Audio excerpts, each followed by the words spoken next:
New ইয়র্কের Manhattan থেকে আপনাদেরকে স্বাগত জানাচ্ছি আমি খালেদ মহিউদ্দিন। জনাব মির্জা ফখরুল ইসলাম আলমগীর নামেই যার পরিচয়, আলাদা করে তার সম্পর্কে শুধু এটুকুই বলার আছে, গত 15 বছরে শেখ হাসিনা সরকারের সময় তিনি বারবার জেল খেটেছেন। বারবার তাকে বিভিন্নভাবে তাকে আমি এই অনুষ্ঠান শুরুর আগে দেখছিলাম যে অন্তত 7, 8, 9, 10 বার তো তিনি জেল খেটেছেনই। যদি সময়ের হিসাবেও বলি সেটি 2 বছর, অন্তত তার বেশিও হতে পারে। সেই সময়ের মধ্যেও তিনি বিএনপিকে ধরে রেখেছিলেন, বাংলাদেশ জাতীয়তাবাদী দলকে তিনি ধরে রেখেছেন, নেতৃত্ব দিয়েছেন, বিভিন্ন সময় বিভিন্ন গুরুত্বপূর্ণ সিদ্ধান্ত দিয়েছেন, সামনে থেকে নেতৃত্ব দিয়েছেন। মির্জা ফখরুল ইসলাম আলমগীর, যাকে আমরা একজন পরিচ্ছন্ন রাজনীতিবিদ হিসেবে জানি, তাকে আজকের অনুষ্ঠানে পেয়ে আমরা স্বাগত জানাই। আপনাকে আন্তরিক কৃতজ্ঞতা জানাই যেন মির্জা ফখরুল ইসলাম আলমগীর, আপনি আমাদেরকে সময় দিয়েছেন এবং আমাদের সাথে যুক্ত হয়েছেন। আপনাকেও ধন্যবাদ যে আপনি আমাকে ডেকেছেন। আপনার সঙ্গে কথা বলতে এমনি আমার ভালো লাগে। Thank you so much. আমি আমি আমি আমি যে প্রশ্নটি করতে চাই সেই প্রশ্নটি হচ্ছে যে অনেকের, মানে শুরুর প্রশ্নটি সেটি অনেকের প্রশ্ন। আমাদের আসলে অনেকগুলি প্রশ্ন আছে আপনার কাছে। আপনার যে প্রশ্নের জবাব আপনি যেভাবে দিতে চান সেভাবে দিবেন, না দিতে চাইলেও আমরা দিব, মানে আমরা এটা নিতে পারবো, এত অসুবিধা নাই। আমাদের প্রথম যে প্রশ্ন সেটি হচ্ছে যে জনাব তারেক রহমান দীর্ঘদিন দেশের বাইরে আছেন। আমরা দেখেছি যে 5ই আগস্টে ক্ষমতার পট পরিবর্তনের পরে শেখ হাসিনা পালিয়ে যাওয়ার পরে তিনি ভার্চুয়ালি একটি জায়গায় তার পরদিনই ভার্চুয়াল বক্তব্য দিয়েছিলেন, বিভিন্ন অনুষ্ঠানে অনলাইনে সক্রিয় থাকছেন, বক্তৃতা দিচ্ছেন। কিন্তু বিএনপির পক্ষ থেকে কি আসলে, দেশের পক্ষ থেকে এই দাবি আছে তাকে দেশে আসার, বা তারা মানে বিএনপি কখন মনে করে যে জনাব তারেক রহমানের দেশে ফেরা উচিত, মানে সে সময়টা কখন হতে পারে? না, এখানে আপনার যে প্রশ্ন আছে তার মধ্যে 2-3টি আপনার দিক আছে। একটা হচ্ছে আপনার বলছেন যে বিএনপি দাবি তুলছে কিনা। এখানে এখন যে অবস্থা আছে তাতে বিএনপি দাবি তোলার প্রয়োজন নেই। এখন decided by Tarique Rahman himself, এবং পার্টিও সেটাই অপেক্ষা করছে। তার কতগুলো মামলা আছে, যে মামলাগুলো আপনার অনগোয়িং প্রসেসের মধ্যে আছে, কোর্টে আদালতে চলছে। আমরা যেটা সিদ্ধান্ত নিয়েছি যে ওই মামলাগুলো শেষ করেই দেশে আসবেন। সেই ক্ষেত্রে আরেকটি প্রশ্ন এরকম হতে পারে কিনা যে আমরা বেগম খালেদা জিয়াকে অনেকদিন পরে দেখলাম যে তিনি সশস্ত্র বাহিনী যে দিবস ছিল 21 নভেম্বর, সেটাতে তিনি উপস্থিত থেকেছেন। ডক্টর মোহাম্মদ ইউনূসও তার সাথে কথা বলেছেন, উপদেষ্টাদের মধ্যে থেকেও কেউ কেউ তার সাথে আসলে কথা বলেছেন, আমরা এরকম দেখেছি। যদি এই মুহূর্তে নির্বাচন হয়, যেটি আসলে বিএনপি যৌক্তিক সময়ের মধ্যে নির্বাচন দাবি করছেন, তাতে বেগম খালেদা জিয়া কি প্রার্থী হবেন, বা বিএনপি সংসদ নেতা বা প্রধানমন্ত্রী হিসেবে কাকে চাইতে পারে, চেয়ারম্যান নাকি ভারপ্রাপ্ত চেয়ারম্যান? এখানে এই মুহূর্তে এখনই আমাদের এই প্রশ্নগুলো নিয়ে আমরা আপনার কাজ করছি না, কারণ আমরা এখন আমাদের সামনে যে সবচেয়ে বড় চ্যালেঞ্জ সেটা হচ্ছে যে আপনার এই ইন্টারিম গভর্নমেন্টের কাজগুলো তারা যেন শেষ করতে পারে, অর্থাৎ যে সমস্ত সংস্কারের বিষয়গুলো আছে সেই সংস্কার যে কয়েকটা আপনার খুবই নির্বাচন কেন্দ্রিক এবং প্রয়োজনীয়, সেই সংস্কারগুলো করে নির্বাচনের কথা আমরা বলছি, এবং আমরা মনে করি যে এটা আপনার যথাসময়ে সেটা অনুষ্ঠিত হবে। এবং দেশনেত্রী বেগম খালেদা জিয়া তো আমাদের পার্টির চেয়ারপারসন, এবং তিনি যদি নির্বাচন করতে সক্ষম হন শারীরিকভাবে, তাহলে অবশ্যই তিনি নির্বাচন করবেন। অন্যদিকে যেমন তারেক রহমান সাহেব আমাদের দলের ভারপ্রাপ্ত চেয়ারম্যান এখন আছেন, এবং তিনিও নির্বাচন করতে চাইলে তিনিও নির্বাচন করতে যদি চান সেটা উনি করতে পারবেন, যে কটা সিট তিনি করতে চান। তো এই নিয়ে কোনো সমস্যা নেই। সুতরাং খালেদা জিয়া নির্বাচন করলেন, প্রধানমন্ত্রী হলেন, বা তারেক রহমান সাহেব নির্বাচন করে প্রধানমন্ত্রী হলেন, এটা নিয়ে কোনো সমস্যা নেই। এই ব্যাপারে পার্টিতে আমাদের কোনো সমস্যা আছে বলে আমি মনে করি না। আলোচনা আছে কিনা, মানে মানে কে হবে না না, এই ধরনের আলোচনার এখন প্রয়োজন নেই। খালেদা জিয়া, বেগম খালেদা জিয়া এখনো বেশ অসুস্থ। উনি আগামীকাল কয়েকদিনের মধ্যে উনি যাবেন লন্ডনে চিকিৎসার জন্য, এবং সেখানে যদি তাকে প্রয়োজন হয় সেখান থেকে তিনি আমেরিকাও যেতে পারে তার প্রয়োজন হয় চিকিৎসার জন্য। তো আমরা তাকে সম্পূর্ণ সুস্থ করে, আল্লাহ যেন তাকে সুস্থ করে নিয়ে আসেন সেটাই চাইবো, সেটাই চাচ্ছি আর কি। এই প্রসঙ্গে আর কি, মানে এই 1-2 নাম্বার প্রশ্নের প্রসঙ্গে শেষ প্রশ্ন, যে আপনি জনাব তারেক রহমানের মামলার কথাগুলি বলছিলেন, জনাব তারেক রহমানের মামলাগুলো থাকার কারণে কি তিনি দেশে আসার ব্যাপারে দেশকে নিরাপদ মনে করছেন না, এরকম কোনো কিছু কি আপনাদের মধ্যে ভাবনা আছে? না না, সেই ধরনের কিছু ব্যাপার নয়। তার মামলাগুলো আমরাই চাচ্ছি, দল চাইছি আমরা তাকে একেবারে আমরা মানে পুরোপুরি ভাবে মামলা মুক্ত করে নিয়ে আসতে চাই। যেহেতু তার মামলাগুলো সবই মিথ্যা মামলা, সাজানো মামলা, যার সমস্ত এভিডেন্সেস আর দেয়ার, সুতরাং সেই ক্ষেত্রে তার যত দ্রুত সম্ভব আমরা আশা করি যে মামলাগুলো নিষ্পত্তি হয়ে যাবে। আজকের একটু কথায় আসি যে সংবিধানে উপপ্রধানমন্ত্রী পদ রাখা সহ আরো কতগুলি সংস্কারের প্রস্তাব বিএনপি দিয়েছেন। উপপ্রধানমন্ত্রী বা উপরাষ্ট্রপতি, তারপরে সংসদ উচ্চকক্ষ, গণভোটের বিধান প্রবর্তন করার প্রস্তাব। জি। তো এইগুলি যদি সংবিধানে যাচাই বাছাই করে দিতে হয় তাহলে তো কিছুটা সময় লাগবে। আপনার কাছে যৌক্তিক সময়টা কত মনে হয় যে এই সরকারের কাছে কতটা সময় আসলে দেওয়া উচিত সরকারকে আসলে যৌক্তিকভাবে?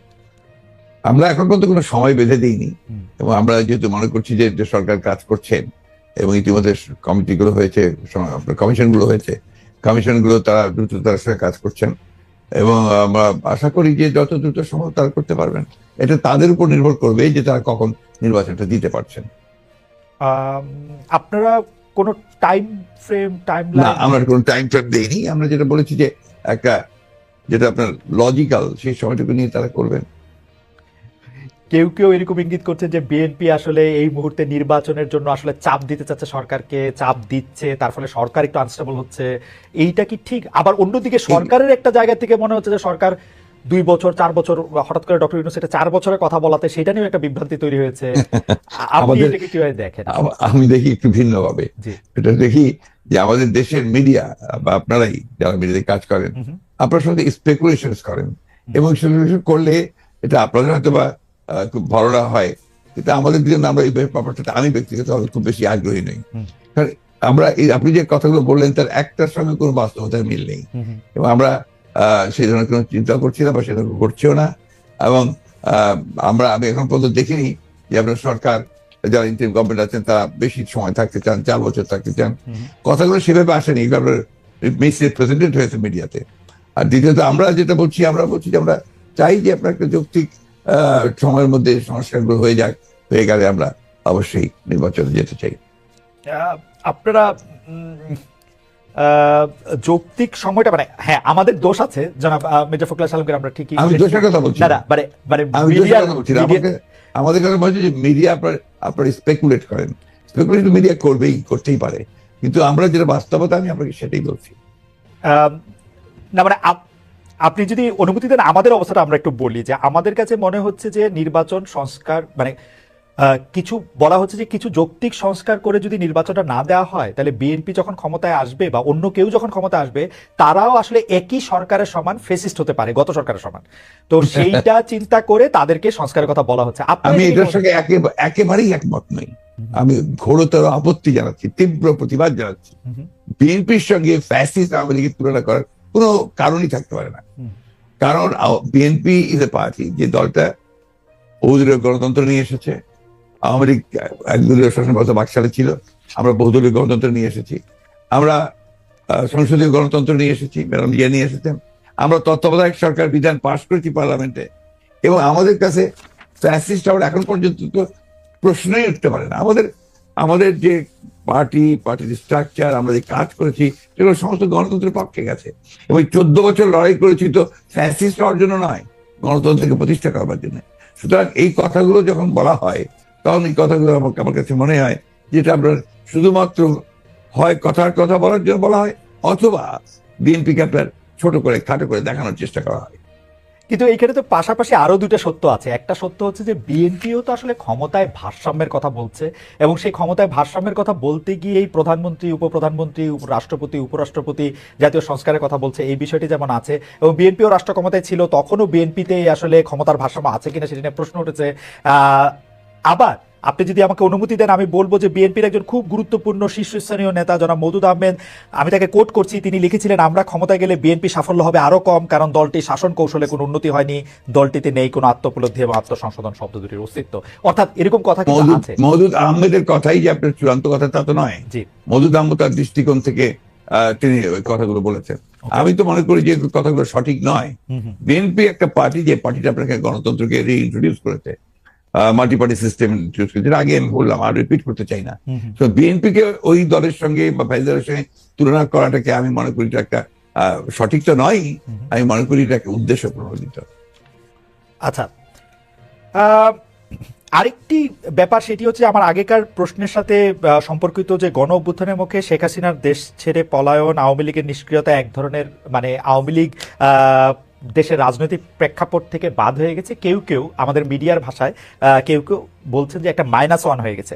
অন্তর্বর্তী সরকারকে নিয়ে কোনো -2 সংখ্যা কি আছে? কেন এই প্রশ্নটি উঠছে সেটি আমি বলি, যেটা কিছুটা আপনি আগেই প্রশ্ন করেছেন যে আওয়ামী লীগ আমলে কিন্তু আমরা দেখেছিলাম যে বেগম খালেদা জিয়ার চিকিৎসার জন্য বারবার বলা হচ্ছিল, কিন্তু 3.5 মাস পরেও বেগম জিয়া এখনো দেশে আছেন, তারেক রহমান সাহেব এখনো দেশে ফিরেন নাই। তো এইটার ক্ষেত্রে কি -2 কোনো আশঙ্কা আপনাদের মধ্যে রয়েছে কিনা অন্তর্বর্তী সরকারকে নিয়ে? এই -2 তো এসেছিল আপনার 111-এ, এখন আপনার এই -2 কোনো সমস্যা নেই। কারণ হচ্ছে যে আমরা আগেই বলেছি, আমি গতকাল একটা ইন্টারভিউতে বলেছি যে বিএনপিকে এখন আর কেউ মাইনাস করতে পারবে না। এক, 2 নম্বর হচ্ছে আওয়ামী লীগ যদি নিজেরা মাইনাস হয়ে গিয়ে থাকে তো সেটা তো আওয়ামী লীগ হয়েছে, কারণ সে দেশেই নাই, তার নেত্রী পালিয়ে গেছে। সুতরাং আপনার এই জায়গাতে তো তারা নিজেই চলে গেছে। এখানে একটা জিনিস আমাদের সবসময় মনে রাখতে হবে যে রাজনৈতিক দলটি পলিটিক্যালি ব্যাংক্রাফট হয়ে যায়। আওয়ামী লীগ তো এখন আসলে পলিটিক্যালি ব্যাংক্রাফট একটা রাজনৈতিক দল। আমি আগে থেকেই বলছিলাম কথাটা আর কি।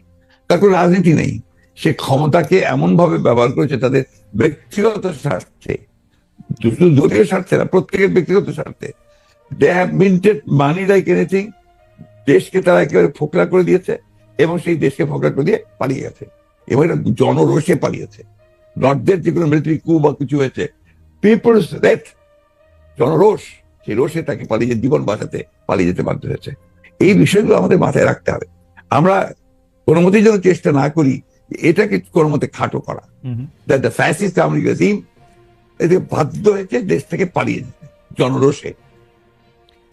ওকে, গত 15 বছরে আওয়ামী লীগের শাসনকে যে ফেসিবাদী বলা হচ্ছে এবং তার যে পালিয়ে যাওয়াটা, যেটি আসলে আপনি এখন বর্ণনাও করলেন, দুর্নীতি, তারপরে নানা ধরনের নানা কারণে, কিন্তু তার পেছনে আপনাদের আমলে যে 20 বছর আগে 21 আগস্টে গ্রেনেড হামলা, বিচারকদের বয়স বাড়িয়ে তত্ত্বাবধায়ক সরকারকে প্রশ্নবিদ্ধ করার মাধ্যমে শেখ হাসিনাকে কর্তৃত্ববাদী শাসনের দিকে নিয়ে যাওয়া, এ নিয়েও আসলে নানা ধরনের আলোচনা আছে। এই দুটি ঘটনা যদি হাইন্ডসাইট আপনি একটু দেখেন, যে মানে যেগুলি হচ্ছে ক্রাইমের ঘটনা, অর্থাৎ হচ্ছে 21 আগস্টের গ্রেনেড হামলা, 10 ট্রাক অস্ত্র, আবার অন্যদিকে তত্ত্বাবধায়ক সরকার ব্যবস্থাটাকে একটা এরকম জায়গায় নিয়ে যাওয়া, এই দুটিকে আপনি আপনার মূল্যায়ন আমরা একটু শুনতে চাই। যে দুটি আপনার 21 আগস্টের যে ঘটনা, এই ঘটনার সঙ্গে বিএনপিকে জড়িত করা এবং বিশেষ করে তারেক রহমান সাহেবকে জড়িত করা, এটা পুরোপুরি ভাবেই রাজনৈতিক উদ্দেশ্য প্রণোদিত। এটা কোনো মতেই বিএনপি এর সঙ্গে জড়িত তো নয়, বরঞ্চ আমি মনে করি যারা বিএনপিকে শত্রু হিসেবে চেনে তারা জড়িত। এবং এখানে বেনিফিশিয়ারি কারা হয়েছে সেই বিষয়টা আমাদেরকে অবশ্যই লক্ষ্য রাখতে হবে। 21 আগস্টের মামলায় who was the beneficiary? Beneficiary was Awami League.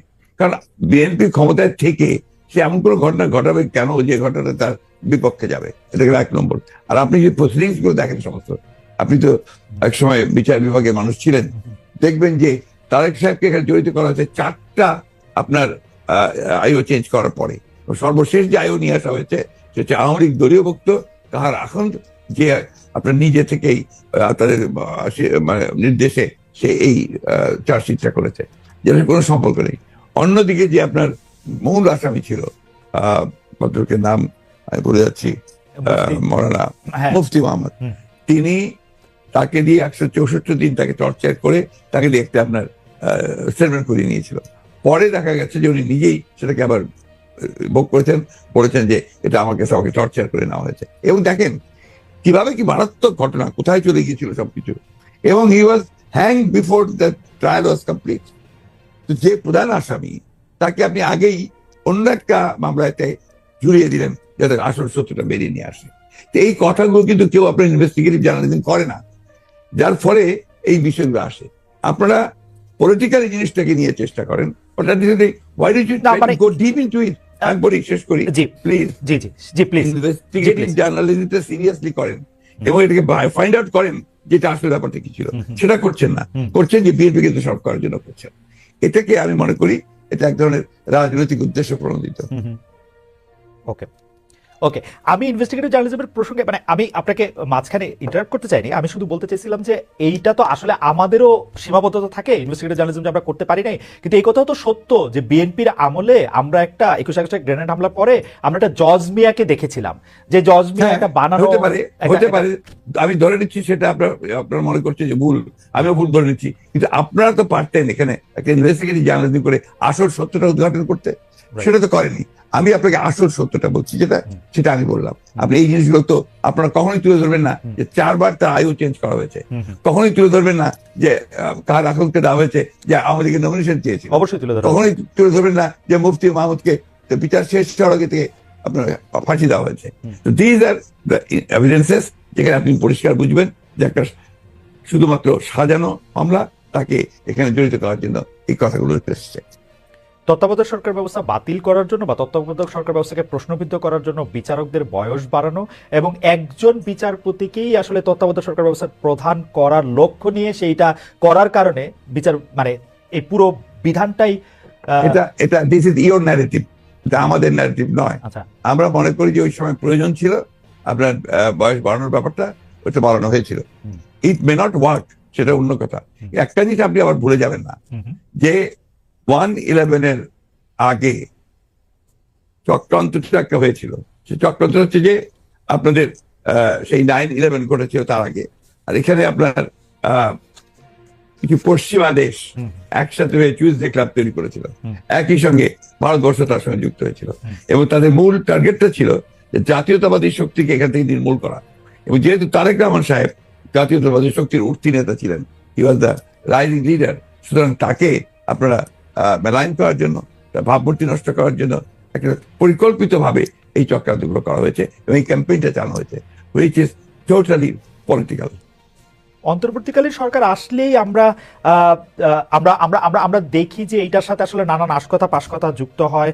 আপনি যেটিকে আন্তর্জাতিক চক্রান্তের কথা আগের সরকার মানে 2007 সালে সরকার বললেন, এবার অন্তর্বর্তীকালীন সরকারের আগমনটাও কি আপনার কাছে একটা চক্রান্তের বিষয় বলে মনে হয়? কারণ আমরা দেখি যে প্রশ্ন উঠতে পারে না, কারণ আমরা দেখেছি এবারকার অন্তর্বর্তী সরকারের যে আগমন, এটা একটা জনগণ ছাত্রদের একটা সম্মিলিত আপনার আন্দোলন, আপনার অভ্যুত্থানের ফলে। এখানে আপনি চক্রান্ত দেখছেন কোথায়? আমি এটাকে দেখছি যে এটা একটা বাংলাদেশের জনগণের একটা পুরোপুরিভাবে একটা বিপ্লবের আকাঙ্ক্ষা থেকে এটা এসেছে, এবং সেখান থেকে এসেছে they want to get rid of this fascist government, Hasina government, murderer. তার বিরুদ্ধে আজকে আপনার জনগণ ফুঁসে ওঠে। আপনি চিন্তা করে দেখেন, আপনি তো দেশে ছিলেন না, সেই সময় যদি দেশে থাকতেন তাহলে দেখতেন শিশু, নারী, বৃদ্ধ কেউ ঘরে ছিল না, সব বেরিয়ে পড়েছিল।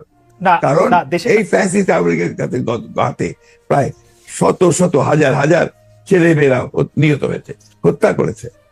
না, দেশে না থাকলেও আমি আসলে এই খবরগুলি সবসময় দেখছিলাম আমার নিজস্ব সোর্স থেকে, আমাদের লোকজন। এখন তো আমি মনে করি যে আমাদের সকলের উচিত, যারা আমরা দেশকে ভালোবাসি, গণতন্ত্রে বিশ্বাস করি, আমাদের এই বিষয়গুলোকে হাইলাইট করা।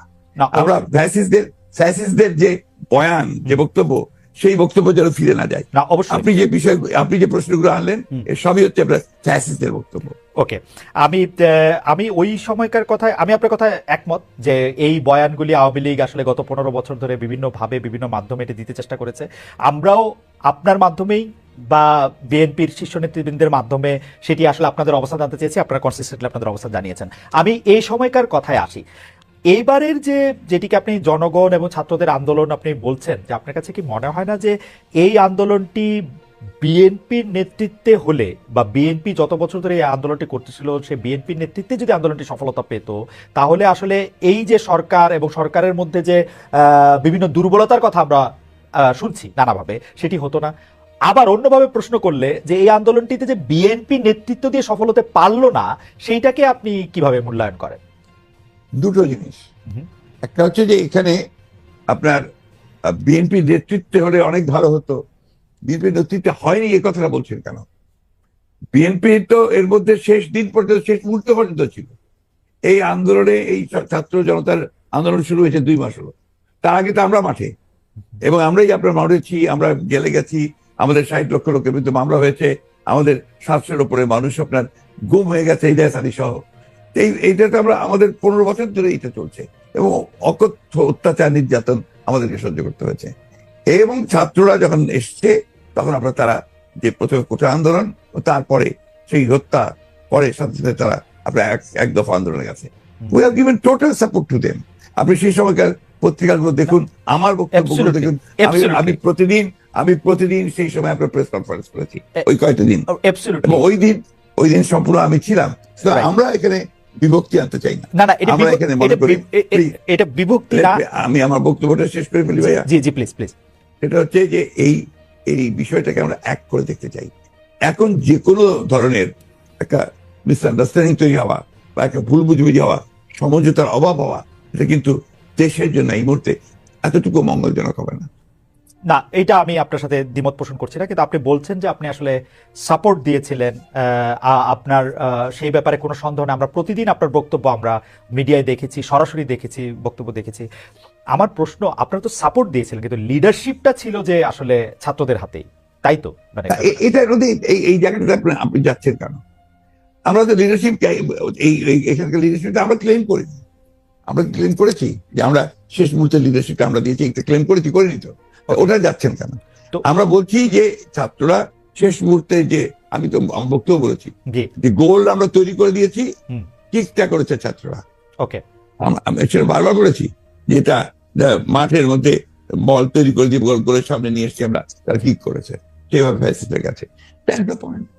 আপনার কাছে কি মনে হয় যে ওই সময় যে সরকারটি গঠিত হলো, অর্থাৎ শেখ হাসিনা পালিয়ে যাওয়ার পরে যে সরকারটি গঠিত হলো, সেই সরকারটি গঠনের পরে যে সেই সরকারে কি আপনাদেরও থাকা উচিত ছিল? আপনার মনে হয় এরকম যে মানে এটা কি জাতীয় সরকার? না না, আমি প্রায় এই ব্যাপারে আমি খুব পরিষ্কার কথা বলি যে আমরা এই সরকারে থাকতে চাই না। কারণ আমরা মনে করেছি যে মূল বিষয়টা যেটা থাকবে সেটাকে আমরা নিরপেক্ষ, নির্দলীয় হলে সব দিক দিয়ে ভালো হবে। সেই কারণেই আমরা ওইভাবে কোনো পলিটিক্যাল গভর্নমেন্টের সময় আসুক সেটা নিয়ে আমরা কোনো কথা বলিনি, বরঞ্চ আমরা এই গভর্নমেন্টকে তৈরি করার ব্যাপারে আমরা সহযোগিতা করেছি। নির্দলীয় নিরপেক্ষ থাকুক, সেটা আপনারা চেয়েছেন। এই প্রশ্নতে পরে আসছে, ডক্টর মোহাম্মদ ইউনূস এই সরকারের প্রধান হবেন, এটি বাছাই কি আপনাদের ভূমিকা ছিল? অবশ্যই আমরা সবাই মিলিত আমার কথা বলেছি, ছাত্ররা বলেছে, কারণ আমাদের সামনে অপশন তো খুব কম ছিল যে কয়জন ব্যক্তি সারা দেশে সর্বজনপ্রিয় হবে অথবা আপনার সকলের কাছে গ্রহণযোগ্য হবে। সেটা তার মধ্যে doctor Yunus definitely number one. ইতিহাসের খাতিরে একটু জানতে চাইছি, was he the only option? No, not necessarily only option, but he was the number one option. এবং আপনাদের মাধ্যমে সেটা টেবিলড হয়েছিল? Definitely. ওরা ছাত্ররাও করেছে, দিয়েছে, আমরা দিয়েছি। ওকে, এখন যখন ব্যাপারটা এরকম দাঁড়ায় যে অনেক ক্ষেত্রে আপনি শুনেন যে সরকারের পক্ষ থেকে বিএনপির অনেক সমালোচনা করা হয়, এবং কেউ কেউ এরকম বলতে চেষ্টা করেন যে বিএনপি কোনো কোনো ক্ষেত্রে আওয়ামী লীগের সাথে মিলেও আসলে এই সরকারকে একটু চাপে রাখতে চায়। সেই ব্যাপারটাকে তাহলে আপনি আসলে কিভাবে দেখেন? কারণ আপনি দেখুন, আমি খুব খুশি হতাম আপনি যদি মোর পলিটিক্যাল সাইড গুলোতে যেতেন। জি, আপনি এমন কতগুলো ব্যাপার নিয়ে আসছেন যে বিষয়গুলো কিন্তু আপনার, আমি মনে করি যে এই মুহূর্তে এই দেশের জন্য এই বিষয়গুলো খুব একটা ইম্পর্টেন্ট না, বরঞ্চ ক্ষতিকর। ওকে, আমি খুব কিছু ক্যাটেগরিক্যালি বলতে চাই আপনাকে যে এখন আমাদের সামনে যে বিষয়টা সবচেয়ে বড় প্রয়োজন সেটা হচ্ছে যে একদম পিসফুল ট্রানজিশন টু ডেমোক্রেসি। এটা হচ্ছে সবচেয়ে বড় প্রয়োজন। তার জন্য যে সংস্কারগুলো করা দরকার সেই সংস্কার করার জন্য সময়টুকু নেওয়া। আমরা ওই দিকে যেতে পারলে আমরা মনে করি যে জাতির যে চ্যালেঞ্জ মোকাবেলা করছে সেটাকে বহুলাংশে সম্ভব হবে আপনার নেওয়া, একই সঙ্গে আমরা সামনের দিকে এগিয়ে যেতে পারবো। তাহলে কি আপনি সংস্কার নিয়ে একটু কথা বলবেন? কিন্তু আমি আসলে সংস্কার নিয়ে যখন কথা বলতে চাই তখন তো আসলে একটা টাইমলাইন আমার জানতে হবে যে আসলে আপনার সংস্কার আপনার জানতে হবে, কিন্তু আমি তো দিতে নাও পারি। জি জি জি জি, সেটি আপনার জানাটা তো আমার কাছে খুব বেশি ইম্পর্টেন্ট না। ওকে, তাইলে আপনার কাছে ইম্পর্টেন্ট এখন হচ্ছে যে মানে কোনটা, যে এই সরকার? আমার কাছে আমি খুব পরিষ্কার করে বলেছি, আমি মনে হয় যে আমি কোনো অস্পষ্ট নেই। আমি বলেছি যে এই সরকার যে সংস্কারের কাজে হাত দিয়েছে সেই সংস্কারগুলো যারা দ্রুত শেষ করবে, সেটা স্পষ্ট করে বলা আছে আমাদের যে একটা সুষ্ঠু অবাধ নির্বাচনের জন্য যেটুকু প্রয়োজন সেটুকু করেই তারা যাবে, এটা আমাদের বক্তব্য।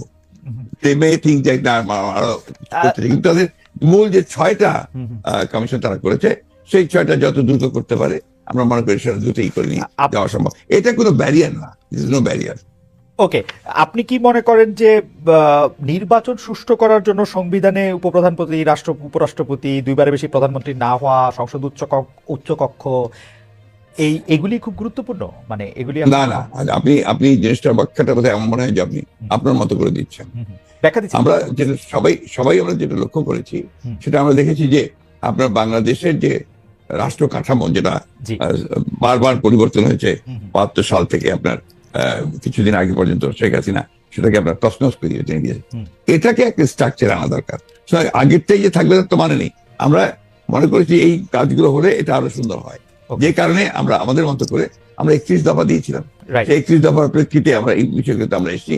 আমরা সব রাষ্ট্রপতি প্রধানমন্ত্রীর যে আপনার ক্ষমতার ভারসাম্য সেটাকে রক্ষা করতে চেয়েছি, এবং একই সঙ্গে আমরা মনে করেছি যে উপরাষ্ট্রপতি হলে সেখানে আরেকটা ব্যালেন্স তৈরি হয়।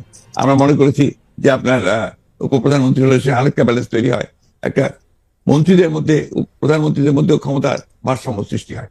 Democracy and parliament form of democracy, এটা তো আপনার কারো কাছে সুনির্দিষ্ট একক ব্যক্তির হাতে ক্ষমতা থাকে না, right. Parliamentary form of democracy বেশি করে।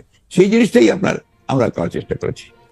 আপনি আসলে এটি আমাদের স্বীকার করতেই হবে যে আপনি বরাবরই এই ব্যাপারে কনসিস্টেন্ট। আপনি সারা এই ব্যাপারটি এমনকি অগস্টে শেখ হাসিনা পালিয়ে যাওয়ার পর সেই অগস্ট থেকে আপনি বলে আসছেন যে আওয়ামী লীগকে বাদ রেখে নিষিদ্ধ করে নির্বাচন, গণতন্ত্র ঠিকঠাক চর্চা হবে না। আমি প্যারাফ্রেজ করছি, correct me if I am রং। প্রধান উপদেষ্টা ডক্টর মোহাম্মদ ইউনূসও সম্প্রতি সরাসরি বলেছেন বিএনপি যেহেতু চায় না সেহেতু আওয়ামী লীগকে নিয়েই নির্বাচন হবে। আওয়ামী লীগ নিয়ে আপনাদের এই অবস্থানের কারণ কি? প্রতিপক্ষের নিষ্ক্রিয়তার আমার মনে হয় এই জায়গায় বলতে আমি বাধ্য হচ্ছি, যে প্রফেসর ইউনূস সাহেব সঠিক, আমরা যেটা বলেছি সেটা সঠিকভাবে তিনি প্রেজেন্ট করেন নাই। কারণ আমরা চাই, এই কথা আমরা কোথাও বলিনি। আমরা বারবার একটা কথাই বলে এসেছি যে আওয়ামী লীগ একটা রাজনৈতিক দল, সে রাজনীতিতে থাকবে কিনা, নির্বাচন করবে কিনা, it will be decided by the people, not by any particular political party. আমি একটা রাজনৈতিক দল, আওয়ামী লীগ একটা রাজনৈতিক দল। আমি মনে করি এটা আমাদের জন্য শোভনীয় নয়, শালীন নয় যে আরেকটা দল থাকবে কি থাকবে সেই সম্পর্কে কমেন্ট করা। ওকে, পরিষ্কার। নির্বাচনেই সিদ্ধান্ত হবে যে আওয়ামী লীগ থাকবে কি থাকবে না। তাহলে হচ্ছে যে আপনাদের সাথে এইটা নিয়ে ডক্টর ইউনূসের আসলে সেই অর্থে কথা হয় না। আপনি বললেন যে সেটা আসলে হয়তো ওনার কাছে ভুল উপস্থাপন করা হয়েছে বা উনি ভুল বুঝেছেন। আমি জানি না উনি কিভাবে বলেছেন, এটা ওনার বক্তব্য, কিন্তু আমরা এই ধরনের কোনো বক্তব্য দেইনি। দর্শকদের মধ্যে অনেকেই একটি প্রশ্ন করছেন, একটু যেটি হচ্ছে যে আপনি গত 15 বছরের, বা যদি আমি বলি যে শেষ 7-8 বছরে আপনি অনেক বেশি যার সাথে মাঠের রাজনীতিতে আপনার কথার লড়াই হয়েছে, সে ওবায়দুল কাদের সাহেব একবার বলেছিলেন যে আপনার বাসায় গিয়ে উঠবেন এবং উনি এখন কোথায় আছেন সেটি জানেন না। আপনি জানেন কিনা এটি কেউ জানতে চাইছেন। আমি এই ধরনের আশ্রয় চেয়েছিলেন কিনা তিনি, আর কি প্রশ্নটা অনেকটা। আমি এই ধরনের প্রশ্নের উত্তর দেই না। ওকে, এটাকে আমি মনে করি যে রাজনীতিটা এটা খুব ইম্পর্টেন্ট না। ওকে, ঠিক আছে, আমি নেক্সট প্রশ্নে যাই। প্রশ্নে যাওয়ার আগে আসলে আপনার একটি কোট নিয়ে আমরা দর্শকদের কাছে জানতে চাইছিলাম যে সংবিধান সংস্কার হতে হলে নির্বাচিত সংসদ দরকার বলেছিলেন জনাব মির্জা ফখরুল ইসলাম আলমগীর। এই অবস্থান সঠিক বলে মনে করেন কিনা? এই অবস্থান সঠিক বলে মনে করছেন শতকরা 35% দর্শক, শতকরা 65% দর্শক মনে করছেন যে এই অবস্থান সঠিক নয়। 75,000 দর্শকের মধ্যে ভোট দিয়েছেন। আপনি এটি নিয়ে মন্তব্য করলেও করতে পারেন। অনেকেই মনে করছেন যে আগে সংস্কার হওয়া উচিত, পরে নির্বাচন হওয়া উচিত। এই ব্যাপারটিতে কি আপনার কাছে মনে হয় যে এটিতে আসলে কোন একটা রেফারেন্ডাম দেওয়া উচিত, বা এটি আসলে? দেখুন, রেফারেন্ডাম দিলেও তো আপনার কনস্টিটিউশন অ্যাসেম্বলি লাগবে। রেফারেন্ডাম দিবে কে? আপনার মূল জায়গাগুলোতে আপনার ওইভাবে আলোচনা করতে আসলে না, আপনার যে আসলে এই সিদ্ধান্তগুলো নিতে হবে তো একটা ইলেক্টেড বডিকে। Right. Elected body constitution assembly হতে পারে, পার্লামেন্ট হতে পারে। আপনি সংবিধান যখন আপনি পাস করবেন, এই সংবিধান পাসটা করবে কে করবে? Who's the authority? সংবিধান নিয়ে যখন কথা উঠলো তখন আরেকটা জনপ্রিয় কথা এরকম যে এই সরকারের আসলে সংবিধানের এত অনুগামী হওয়া দরকার ছিল না যে আসলে সংবিধানটাকে, আপনি কি এটা কেন সরকারের সংবিধান নিয়ে অনুগামী হওয়া দরকার ছিল না কেন? কারণ এটি ফ্যাসিস্ট হাসিনার সংবিধান, মানে যারা যেটি বলছেন সেটির কথা আমি বললাম আর কি। বিষয়টা তো ঠিক, ফ্যাসিস্টের সংবিধানকে আপনি বিপ্লব করে উড়িয়ে দেন, বাতিল করে দেন, সেটা আপনারা করেন নাই। সেটা তো এই সরকার করে নাই, বা তারা করতে পারে নাই। এটা যদি আপনার বাতিল করে দিত, সংবিধানকে উড়িয়ে দিত, একটা বিপ্লবী সরকার গঠন করতো, তাহলে এই প্রশ্নগুলো আসতো। এখন এই প্রশ্নগুলো অবান্তর। এখন এই প্রশ্নগুলো করা মানে হচ্ছে আপনার পিছন থেকে চলে যাওয়া এবং এটাকে ড্র্যাগ করা। আমি মনে করি এই আলোচনাগুলো খুব বেশি প্রয়োজন নেই। আচ্ছা,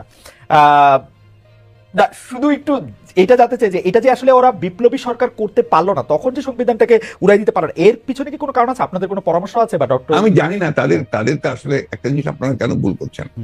যখন এই আপনার এই বিপ্লব হয়, তখন কি ছাত্রদেরই বা আপনার কোন রকমের একটা অর্গানাইজ পলিটিক্যাল পার্টি? দেখেন, একটা বিপ্লব করতে হলে একটা বিপ্লবী সংগঠন দরকার, বিপ্লব করতে হলে একটা বিপ্লবী সেনাবাহিনী দরকার।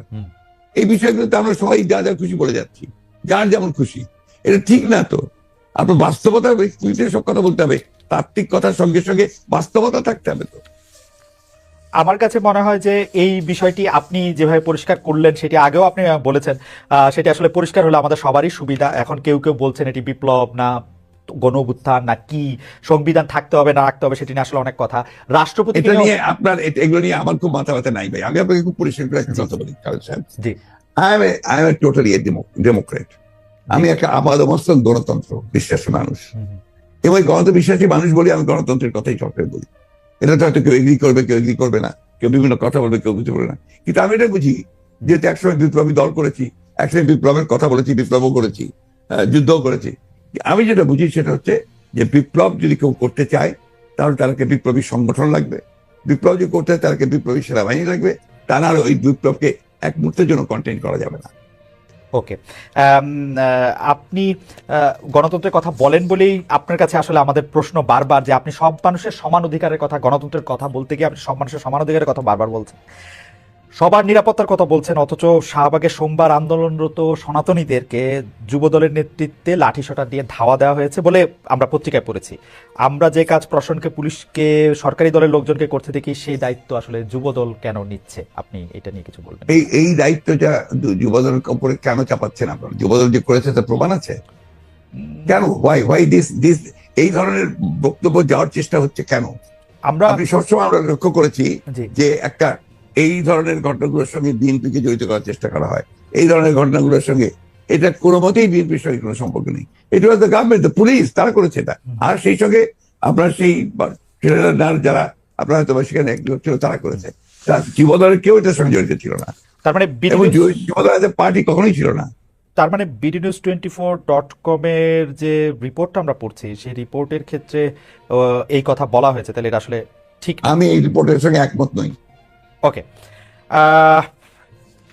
আমরা 5 আগস্টের পরে এইটা খুব দেখতেছি যে বিএনপির সমালোচনা করতেছেন জামায়াতের আমির, বিএনপিকে ইঙ্গিত করে এরকম কথাও বলা হয়েছে তাদের তো নির্বাচন লাগে না। আওয়ামী লীগ ইতিমধ্যে যা দখল করেছিল, আওয়ামী লীগ ফুটপাত থেকে শুরু করে সব বিএনপি দখল করে নিয়েছে, যা আওয়ামী লীগ 15 বছর সাজিয়েছিল তা দখল করে নিয়েছে, 80 ভাগ দখল করে নিয়েছে, ইত্যাদি ইত্যাদি।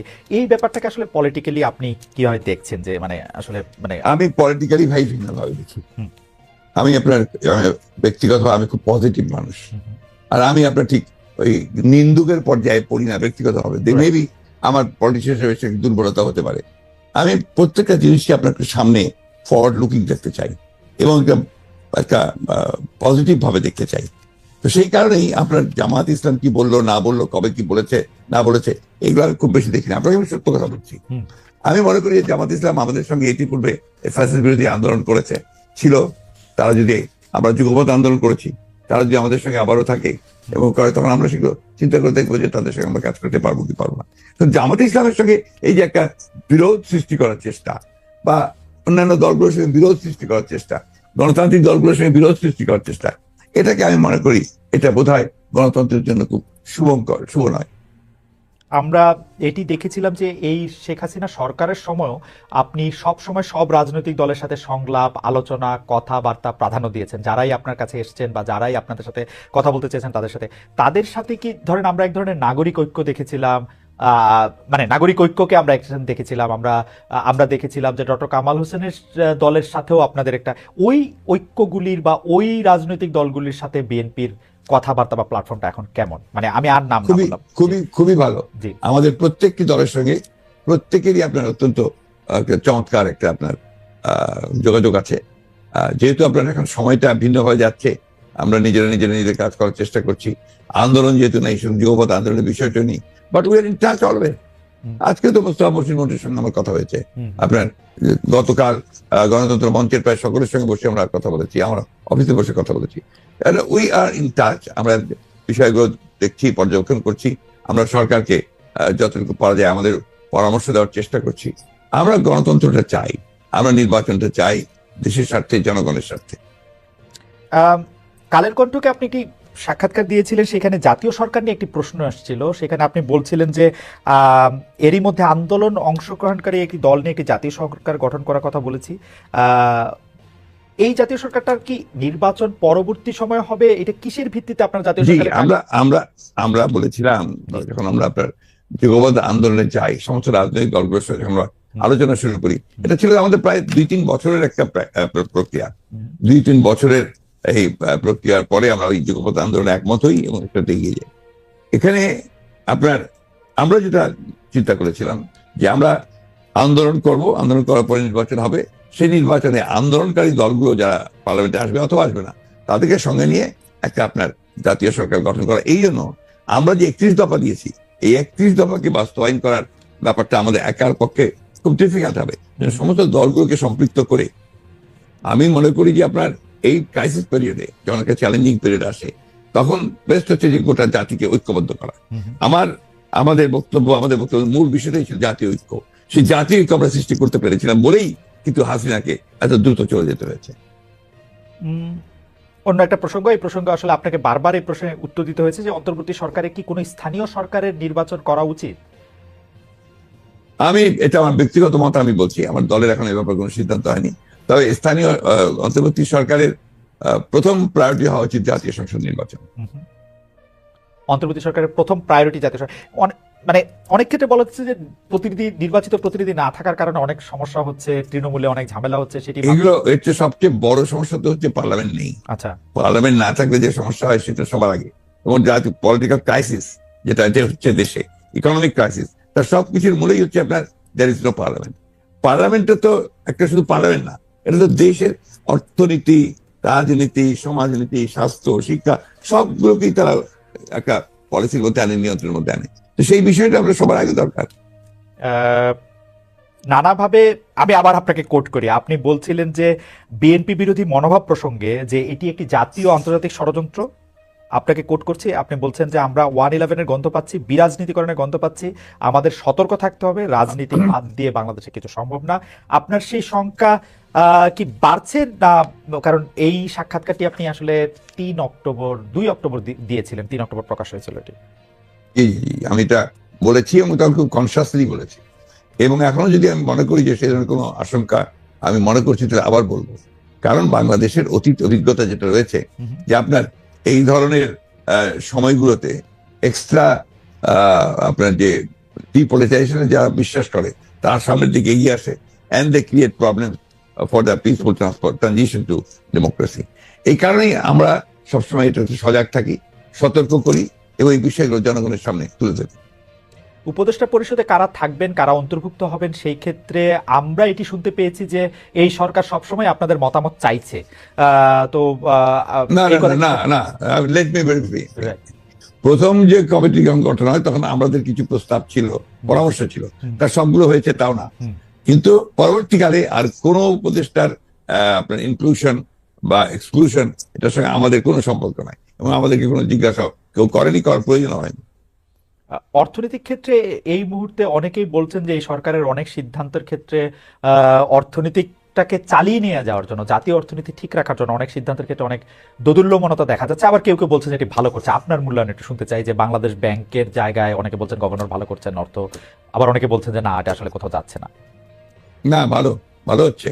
আমরা মনে করি, আমার কথা নয়, আমরা বিভিন্ন ভাবে যে শুনতে পাই, তাতে বাংলাদেশ ব্যাংক এবং ফিনান্স মিনিস্ট্রি এরা আপাতত এখন পর্যন্ত এই যে একেবারে ধ্বংসস্তূপ হাসিনা তো শেষ করে দিয়েছে ভাই। এই বিষয়গুলো আমরা কেউ বারবার বলি না কেন? Why did you say these things again and again? She has destroyed the entire political structure and the economic structure, এবং লুট করে শেষ করে নিয়ে গেছে। চিন্তা করতে পারেন যে একটা দেশ থেকে যদি 2,00,000 কোটি ডলার লোপাট করে নিয়ে যাওয়া হয়, তার কি থাকে? সেটাই তারা করেছে এখানে। তো সেখান থেকে টেনে তুলতে, এই ধ্বংস থেকে টেনে তুলতে এই 3 মাস কি enough time? No way. We must give them time, we must give them support, এবং পরামর্শ দিতে হবে। তাতে করে আমি তো মনে হচ্ছে যে কিছুটা ইমপ্রুভ অবশ্যই করেছে। শেখ হাসিনা যে বাংলাদেশের অনেকগুলি গুরুত্বপূর্ণ প্রতিষ্ঠান, বা বলতে গেলে প্রায় সবগুলি গুরুত্বপূর্ণ প্রতিষ্ঠানকে ধ্বংস করেছেন এবং প্রতিষ্ঠান ধ্বংস করে নিজে বড় হতে চেয়েছেন, সেটি নিয়ে আমার অন্ততপক্ষে কোনো দ্বিধা বা মানে আমার কোনো দ্বিমত নাই। আপনার এই বক্তব্যের সাথে একমত, এটি আমি বারবার বলতেও চাই। এইটি বলতে আমি তখনও বলতে আমি কখনো দ্বিধা করি না, এখনো আমি বলতে এটি দ্বিধা করি না। কিন্তু প্রশ্ন হচ্ছে যে মানে প্রতিষ্ঠান ধ্বংস করার ক্ষেত্রে আমি যেগুলি প্রতিষ্ঠান বলি, আমি আরো পরিষ্কার করে বলতে চাই যে বিচার বিভাগ, প্রশাসন, শাসন, সংসদ, প্রেস, মানে যেগুলি ক্ষেত্রে আসলে রাষ্ট্র দাঁড়িয়ে থাকে স্তম্ভ বলে, মানে ওই প্রত্যেকটি প্রতিষ্ঠানে নির্বাচন কমিশন, এগুলি ধ্বংস এই আগের সরকারের আমলে সম্পূর্ণভাবে মানে ধ্বংসপ্রাপ্ত হয়েছে, যে মানে বাংলাদেশ ব্যাংক। জি, কিন্তু আমার প্রশ্ন হচ্ছে যে 2,00,000 কোটি টাকার কথাটা আপনি শুধু বলছেন না, অনেক অর্থনীতিবিদ বলছেন, আমাদেরকে সেই ধ্বংসস্তূপ থেকে হয়তো আমরা রেহাই পাবো না, কিন্তু আমরা কি কংক্রিট এভিডেন্স পাচ্ছি সে আসলে 2,00,000 কোটি টাকা কোথায় গেল, কে নিয়ে গেল, কার কাছে না গেল? নিশ্চয়ই ওই তো কাজ তো করছেন এখন, এত দ্রুত তো হবে না আপনার। অলরেডি তো দেবপ্রিয় ভট্টাচার্যের যে একটা কমিটি করা হয়েছে, তারা কাজ করছেন এর উপরে, ইনভেস্টিগেশন হচ্ছে, কিছু কিছু বেরিয়েও আসছে কে কোথায় গেছে, কোন দিন গেছে, এগুলো তো আপনার একটা সময় লাগবে তো পুরো চেষ্টা করতে। But things are coming out, আপনাদের মিডিয়াই আপনারা দেখাচ্ছেন, এগুলো মিডিয়াই আপনারা বের করে নিয়ে আপনি আসছেন। আপনি কি বাংলাদেশের মিডিয়া বা আমরা যেগুলি দেখাচ্ছি সেই সব কথাগুলি আপনি আসলে ফ্যাক্ট হিসাবেই সবসময় নিতে পারছেন কিনা? কারণ অনেকে বলছেন যে শেখ হাসিনা না, সবাই যেমন চাপ আমার ছিল, সাথে এখন নাকি চাপ আছে। কোনো চাপ নেই, এগুলো ভুল কথা। যারা এগুলো বলে তারা আপনার নিজের দায় এড়ানোর জন্য বলে। আমি যতটুকু লক্ষ্য করি, আমি যখন আপনার সাংবাদিক ভাইদের সাথে কথা বলি, আমি তো দেখি যে তাদের উপরে কোনো চাপ নেই, কোনো চাপ। চাপটা, প্রবলেমটা হচ্ছে অন্য জায়গায়। প্রবলেমটা হচ্ছে যে এখানে যে স্ট্রাকচারটা, মিডিয়ার যে স্ট্রাকচার গড়ে উঠেছে, এটা আপনার কর্পোরেট হাউস বেসড, এবং এখানে বেশিরভাগ কর্পোরেট হাউসের যারা ছিলেন তারা আপনার আগের সরকারের সঙ্গে তাদের অত্যন্ত ঘনিষ্ঠ সম্পর্ক ছিল ব্যবসাগত কারণে। ফলে ওই জায়গাটা তো এখন শেষ হয়ে যায়, ওখানে কিছু কিছু সমস্যা আছে। এবং এই ফ্যাসিস্টের সঙ্গে যারা কাজ করেছেন, যারা তাদেরকে তারা দোষর হিসাবে কাজ করেছেন, দে আর স্টিল দেয়ার। সো আপনি ওই জায়গাটা তো পরিষ্কার হয়নি পুরোপুরি, ইট উইল টেক টাইম। ব্যাপারটা কোনো দলের না, কিন্তু ব্যাপারটা হচ্ছে ফ্যাসিজম, এটা আমাদের মাথায় রাখতে হবে। ব্যাপারটা হচ্ছে অ্যান্টি ডেমোক্রেসি, এই বিষয়গুলো মাথায় রাখতে হবে। এখন বলতে আমার anti the rights of the people, anti the voting rights of the people, human rights এর বিরুদ্ধে, এই বিষয়টা একদিকে, আর গণতন্ত্র একদিকে। না, গণতন্ত্রের কথা মানে আপনার সাথে কথা বলার একটা সুবিধা হলো যে আপনি পলিটিশিয়ান হলো, আপনি গণতন্ত্রে যেহেতু বিশ্বাসী মানুষ, সেহেতু আপনি কি আসলে এই যে 3 মাস, 100 দিন, 105 দিন এই সরকার বা সরকারের যারা সমর্থক আছেন তাদের আচার আচরণ আপনার কাছে মানে গণতন্ত্রের নম্বরে খাতায় মানে আপনি কত দিবেন? মানে এটাকে মানে যেহেতু তারা এই প্রশ্নটা আমাকে আপনার বণিক বার্তা সম্পাদক সাহেব করেছিলেন। জি, আমি তাকে উত্তর দিয়েছি যে আমি আগে শিক্ষকতা করতাম, তখন আপনার খাতা দেখতাম, স্কোর দেখতাম, স্কোর করতাম। এখন তো আপনি পলিটিক্সে, এখন তো আপনি স্কোর আমি সেভাবে দেই না, আমি স্কোর দেই জনগণের রায়ের ভিত্তিতে। আচ্ছা, মানুষ ভোট দিয়ে কোন রায় দিচ্ছে, দ্যাট ইজ মাই স্কোর, আমি সেটা দেখি। আমি মনে করি যে একটা আনফর্চুনেটলি কনসার্টেড ক্যাম্পেইন আর এফোর্ট যে এই সরকারকে হেয় প্রতিপন্ন করা, তাদেরকে ছোট করে খাটো করে দেখানো, এটা একটা আছে একটা সাইড থেকে, একটা কর্নার থেকে। এটা তো মারাত্মক। এই সরকারকে আমাদেরকে সহযোগিতা করতে হবে, তাদেরকে আমাদের সফল করার চেষ্টা করতে হবে। ভুল ত্রুটি তো থাকবেই, তারা তো আপনার অভিজ্ঞ, একেবারে রাজনীতি অভিজ্ঞ, রাষ্ট্র পরিচালনা সবাই যে অভিজ্ঞ তা তো না, but they have the intention to do good. তারা ভালো করতে চায়, লেট আস সাপোর্ট দেম। আমাদের ছেলেরা এসছে গিয়ে, তাদেরকে আমাকে সমর্থন করতে হবে, এটা বাস্তবতা। কেন সবসময় নেগেটিভ দেখবো? Let us see it positively. না, এটা খুবই ইন্টারেস্টিং জনাব মির্জা ফখরুল ইসলাম আলমগীর। আমরা আপনাকে ধরেন আপনাকে নিয়ে আমি যত কাগজপত্র, রেকর্ডিং, ভিডিও সব দেখতে বসছি, তখন বিএনপির সবগুলি নিয়ে আমার কাছে মনে হচ্ছিল যে আপনারা আসলে এই সরকারকে আর সময় দিতে চান না। যেমন আমি এই সরকারকে আর সময় দিতে চাই না, আমি মনে করি এই মুহূর্তে নির্বাচন হওয়া উচিত, আমার কাছে গণতন্ত্র শেষ কথা। কিন্তু আপনার কথা শুনে মনে হচ্ছে যে আপনি আসলে যৌক্তিক সময় দিতে চান, এবং যৌক্তিক সময়টা আসলে কতদিন সেটাও আপনি বলতে চান না, সেটা আসলে 3 বছরও হইতে পারে। তো এটা একটা মানে না, ভুল কথা। আপনি আবার যে বলেন 3 বছর হতে পারে, 3 বছর কখনোই যৌক্তিক সময় নাই। এবং আমি যৌক্তিক কথাটা আপনার ব্যাখ্যা থেকে আমরা সঠিকভাবে নিতে হবে। একটা অর্থাৎ একটা যে সংস্কার কয়েকটা কথা বলেছি, সংস্কার তো শেষ হয়ে যাচ্ছে 30 ডিসেম্বরের মধ্যে, নভেম্বরের মধ্যে সাবমিট করবে, 31 ডিসেম্বরের মধ্যে সমস্ত চূড়ান্ত সাবমিট হবে, তারপরে আলোচনা হবে, তারপরে আমার তো মনে হয় এটা খুব বেশি সময় লাগার কথা নয়। কিন্তু তারা একটি নতুন ভোটার তালিকা করতে চাচ্ছে, নতুন ভোটার তালিকা করলে তো এটা তো সময় লাগবে আসলে সংস্কার। খুব বেশি সময় লাগার কথা না তো, নতুন ভোটার তালিকাও যদি করতে চায় তাও বেশি সময় লাগার কথা না। আর ভোটার তালিকা করার নিয়ম আছে, সেই নিয়মে করলে তো কোনো সময় লাগবে না। উপদেষ্টাদের মধ্যে কেউ কেউ আমাকে বলেছেন যে শুধু ভোটার তালিকা করতেই আজকে যদি শুরু করে তাহলে 9 মাস লাগবে। যদি কথা কেউ বলে থাকে, আমি বলবো যে নির্বাচন সম্পর্কে তার খুব ভালো ধারণা আছে, আমার কাছে মনে হয় না। আচ্ছা, তাহলে আপনি মনে করেন যে যৌক্তিক সময়টার মধ্যে থেকে থাকলে, আমি আর আপনাকে টাইম ফ্রেমটা জানতে চাই না, যদিও আমার জানতে খুবই ইচ্ছা করছে যে আপনার মাথায় কোনো একটা তারিখ আছে কিনা। যেমন কেউ কেউ বলছে যে 2025-এর মধ্যেই আসলে নির্বাচনটা হয়ে যাওয়া উচিত। আমার কাছে অবশ্য মনে হয় যে নির্বাচনটা 2025-এর মধ্যে হলেও ঘোষণাটা এই মুহূর্তে আসা উচিত যে নির্বাচনটা কবে হবে, একটা না, রোড সেটা তো আমরা বলেছি, আমরা কিন্তু সেটা পাবলিকলি বলেছি, আমরা একটা রোড ম্যাপ চাই, বলেছি যে গভর্নমেন্টের উচিত একটা ইমিডিয়েট একটা রোড ম্যাপ দেওয়া, তারা কবে কি করবেন, এটা গভর্নমেন্টের ডিউটি, আমার না। ওকে, আমি কেন বলতে যাবো যে কবে তুমি কি দেবা? গভর্নমেন্ট বলবে যে আমি এতদিনে এতদিন এতদিন এটা দেবো, এই কথাটা আমরা খুব পরিষ্কার করে বলেছি, এটার মধ্যে কোনো কিন্তু গোপনীয়তা নেই। গভর্নমেন্টের যারা সাপোর্টার তারা বলছে যে একটি নির্বাচন থেকে আরেকটি নির্বাচন দেওয়ার জন্য এই আন্দোলন হয় নাই, আন্দোলনটি হয়েছে অনেক কিছুকে সামনে রেখে, অনেক যারা এই কথা বলছে, যারা এই কথা বলেছে, তারা সবাই আন্দোলনের সঙ্গে কতটা জড়িত ছিল সেটা আমি জানি না। তা আমরা 15 বছর ধরে আন্দোলন করছি, আমরা কিন্তু কখনোই একথা, আমরা 31 দফা তো আমরা দিয়েছি 2 বছর আগে, সংস্কারের কথা আমরা বলেছি। একটি নির্বাচন থেকে আরেকটি নির্বাচন কেন দরকার এটা তাদেরকে বুঝতে হবে। সংস্কার করে আরেকটি নির্বাচন দরকার, নির্বাচন ছাড়া গণতন্ত্রের রাস্তাটা, ফটকটা ওটাই, গেটটা সেটাই, সেখানে আপনাকে যেতে হলে নির্বাচন করেই যেতে হবে। কারা, কে, who is eligible to rule this country, কারা দেশ চালাবে, এই কথা তো আপনার জনগণই ঠিক করবে। সেই জন্যই নির্বাচন ইজ দ্য অনলি অল্টারনেটিভ। এই সরকারের ম্যান্ডেট নিয়ে যখন আমি প্রশ্ন করি তখন এই উত্তর আসে যে ম্যান্ডেট হচ্ছে অভ্যুত্থান, আর যদি বিএনপি যে নির্বাচনটি যৌক্তিক সময় বা যত শীঘ্র সম্ভব দেওয়ার কথা বলছে, এটি যদি ঠিক হতো, জনগণ তো 28 অক্টোবরই আসলে দেশকে শেখ হাসিনা পালাতে বাধ্য হতো। এটা কুতর্ক, হ্যাঁ, এটা কুতর্ক। আজকে বড় আমি আপনাকে অনেকগুলি কুতর্কের মধ্যে আসলে নিয়ে আসছি। আপনার পছন্দসই আমি দুই একটা প্রশ্ন করতে চাই, আপনি বা আপনার বিষয় আপনি যদি একটু বলেন, দুই একটা বিষয় শেষ হয়ে আসছে। আমি সবসময় মনে করি যে আমার দৃষ্টিকোণ থেকে আমি মনে করি যে গণতন্ত্রের শেষ কথা, শেখ হাসিনার সবচেয়ে বড় অপরাধ আমি মনে করি যে তিনি গণতন্ত্র এবং গণতান্ত্রিক প্রতিষ্ঠানগুলিকে ধ্বংস করেছেন। দুর্নীতি বা অন্যান্য অন্যায় অত্যাচার, জুলাই মাস, সেগুলি সব মাথায় রেখে আমি বলি তার সবচেয়ে বড় অপরাধ হচ্ছে তিনি গণতন্ত্রকে ধ্বংস করেছেন। আমরা আর গণতন্ত্রের ধ্বংসের জায়গায় আর দেখতে চাই না। আপনার পছন্দের যদি কোনো বিষয় থাকে আপনি এটা একটু আমাদেরকে একটু বলতে পারেন। আজকে আমি দুঃখিত যে অনেকগুলি অপ্রিয় বিষয় আপনাকে আমার হয়তো মানে আপনার অপ্রিয় বিষয়ের প্রশ্নের উত্তর, অপ্রিয় প্রশ্নের উত্তর দিতে আমি অভ্যস্ত, অতীত দিয়েছি আমি এখন, এবং এই আত্মবিশ্বাস আমার আছে যে আপনার এই অপ্রিয় প্রশ্নগুলোর উত্তর আমি আমার মতো করে দিতে পারবো। আমার বিশ্বাস আমার দর্শক যারা, শ্রোতা যারা, তারা সেটাকে গ্রহণ করতে পারবেন। আমার কাছে একটাই প্রশ্ন, এই দেশটা আমাদের, আমরা 1971 সালে স্বাধীনতা যুদ্ধ করেছি, পাকিস্তান হানাদার বাহিনীকে উঠিয়েছি, তখন আপনার 30 লক্ষ বলে যে বলুন, 30 লক্ষ লোক শহীদ হয়েছে, 3 লক্ষ মা বোনের ইজ্জত গেছে, আমরা দেশ স্বাধীন করেছি। পরবর্তীকালে অনেক চড়াই অত্যায় পার হয়েছে, বারবার আমরা আঘাতপ্রাপ্ত হয়েছি, গণতন্ত্র ধ্বংস হয়েছে, গণতন্ত্র আবার এসছে, আমরা এখন একটা জায়গায় এসছি যেখানে আমাদের একটা সম্ভাবনা সৃষ্টি হয়েছে। সেই সম্ভাবনাটা হচ্ছে যে আমরা একটা নতুন, সবাই মিলে চিন্তা করে একটা নতুন বাংলাদেশ গড়ার আমরা শপথ নিয়েছি। এই বিষয়টাতে আমরা এগিয়ে যাই, let us not divide, let us not, আমরা নিজেরাই নিজেকে বিভক্ত করে না ফেলি, এক জায়গায় এসে সঠিকভাবে এগোই। আমার সকলের কাছে আমার বিনীত অনুরোধ থাকবে, বিশেষ করে বাংলাদেশে যারা রাজনীতির সঙ্গে জড়িত হয়েছেন তাদের সকলের কাছে আমার অনুরোধ থাকবে যে আসুন আমরা বাংলাদেশটাকে রক্ষা করি, জাতিকে রক্ষা করি এবং গণতন্ত্রকে রক্ষা করি, সেটাই একমাত্র পথ।